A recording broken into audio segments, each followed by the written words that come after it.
Salut. Je suis le commandant Neil. Cette vidéo traite de la deuxième trompette dans la Sainte Bible. Dans le livre de l'Apocalypse. Avec le temps, la deuxième trompette mène à la deuxième coupe. Cette vidéo est la deuxième partie de la deuxième trompette. La première partie de la deuxième trompette a débuté le 20 novembre 1998. Lorsque la Station spatiale internationale a été lancée dans l'espace à haute altitude. En raison de l'exploitation minière en haute mer, toute la vie marine mourra. L'exploitation minière en haute mer commencera en 2025. Ils vont extraire des nodules sur le plancher de la mer. La Bible dit que cela tuera toutes les âmes vivantes dans la mer. Ils sont faits de métaux des terres rares comme le manganèse, le cobalt, le cadmium, le cuivre, l'argent et d'autres métaux. Les riches entreprises veulent ces métaux pour fabriquer des batteries. Salut, je suis Mandy. Pourquoi les riches entreprises doivent-elles tuer toute la vie océanique juste pour fabriquer des batteries? Salut, je suis Barnacle Bill. Les riches entreprises n'ont pas besoin de le faire, mais les gens ont été trompés et ont cru qu'ils avaient besoin de batteries au lithium. Ils pourraient utiliser l'énergie électromagnétique qui est gratuite ou ils pourraient utiliser de l'hydrogène. Mais au lieu de cela, en désobéissant à Dieu, ils détruisent la terre et toutes les créatures qui s'y trouvent. Voyons ce que la trompette numéro 2 dans la Bible nous avertit. Apocalypse chapitre 8,8 à 9 dit. Et le deuxième ange a sonné de la trompette. Et le tiers de la mer est devenu du sang. Et le tiers des créatures vivantes dans la mer moururent. L'ami de Barnacle Bill, Baza, pense qu'au moment où la Station spatiale internationale sera écrasée dans la mer en janvier 2031. Nous verrons facilement la mort des créatures marines. Cela est dû au début de l'exploitation minière en haute mer en 2025. À mesure que le temps passe et que de plus en plus d'entreprises font de l'exploitation minière en eau profonde, la Sainte Bible dit que la vie pour les créatures marines et les humains deviendra bien pire. Voyons ce que la Bible dit dans l'Apocalypse 16 se produira si ces entreprises minières ne cessent pas leur exploitation minière en eau profonde. Le vase ou la coupe numéro 2 au verset 3 dit. Et le deuxième ange, démontrant ce que l'humanité fera aux créatures marines, versa sa coupe sur la mer et elle devint comme le sang d'un homme mort.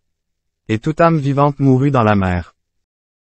Juste parce que les entreprises riches veulent vendre des batteries.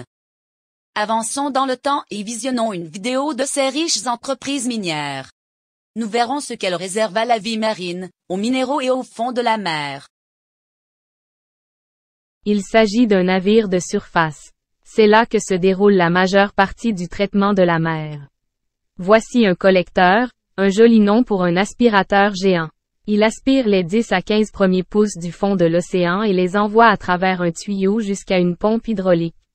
À une profondeur de 4000 à 5000 mètres, soit 4 à 5 km. En miles, cela correspond à environ 2,5 à 3,1 miles de profondeur. Lorsque le collecteur est au fond de l'océan, il se déplace sur des chenilles de tracteur et est guidé par le navire à l'aide du GPS. Il est constamment relié au navire. Il commence à aspirer toute la vie marine présente sur le plancher océanique, ainsi que le sable et les minéraux. Cela crée un panache de collecteurs constitué de poussière fine et de sable, tout comme votre voiture le fait lorsque vous conduisez sur une route non goudronnée. Ce panache étoufferait prétendument la vie marine au fond de l'océan et ne peut pas être contrôlé par le navire de surface. Le collecteur pompe tous les minéraux, le sable, les sédiments et maintenant la vie marine morte jusqu'à la pompe hydraulique. Cette machine ronde orange est la pompe hydraulique. Elle comprime presque tout et élimine ce que les riches entreprises minières ne veulent pas. Vous voulez dire comme toute la vie marine morte qu'ils ont déjà tuée ou qu'ils tuent maintenant?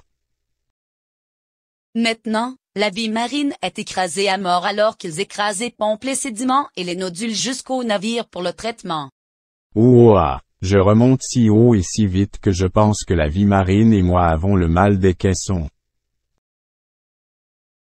Maintenant, les sédiments restants, le sable et les créatures mortes sont pompés à une profondeur d'environ 2000 mètres. Ici, les courants marins profonds peuvent disperser le mélange à travers l'océan. ce qui pourrait étouffer les poissons, les requins, les baleines, les dauphins et autres formes de vie marine. Les entreprises affirment que l'épannage créé représente 5% au site de décharge et 95% au fond de l'océan. Et le groupe jouait, croyez-le si vous voulez, car nous verrons même lors des essais. Il pompe une partie du rejet au niveau de la surface de l'océan.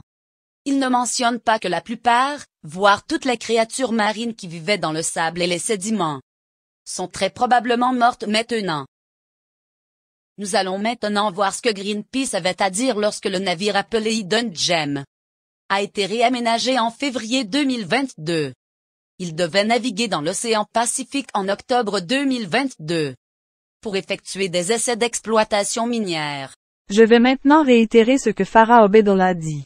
Nous approchons maintenant du Hidden Gem. Oui, il appartient à Allseas and the Metals Company, qui est l'entreprise qui pousse vraiment agressivement pour l'exploitation minière en eau profonde.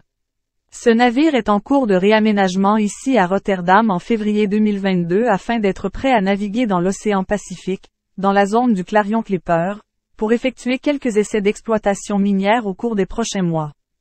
De l'eau de mer chargée de sédiments déversés directement dans l'océan. Le contenu et les effets sur la vie marine sont inconnus. Évidemment, ils n'ont pas lu la trompette 2 ou le bol 2 du livre de l'Apocalypse. Rien qu'en testant l'équipement d'exploitation minière en eau profonde, on peut voir les ravages que cette industrie et les riches entreprises minières auront sur l'océan si elles sont autorisées à continuer.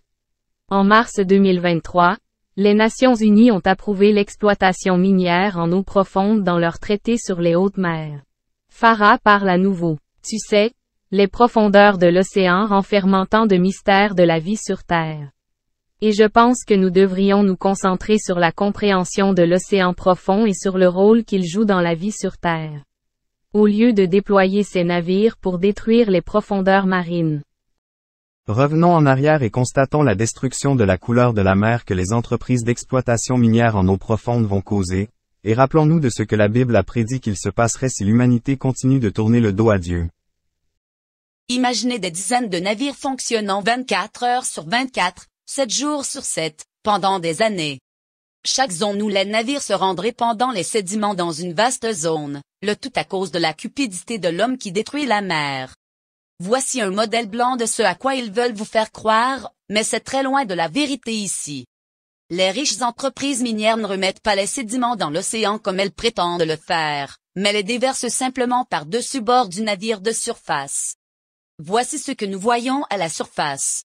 Imaginez ce que les pauvres créatures des profondeurs marines endurent, étouffant dans les sédiments, incapables de respirer.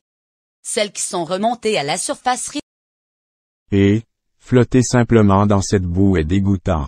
C'est rouge, marron et grumeleux, comme la décomposition d'une personne décédée. Pouvez-vous me sortir d'ici? Qui voudrait nager dans ce désordre dégoûtant?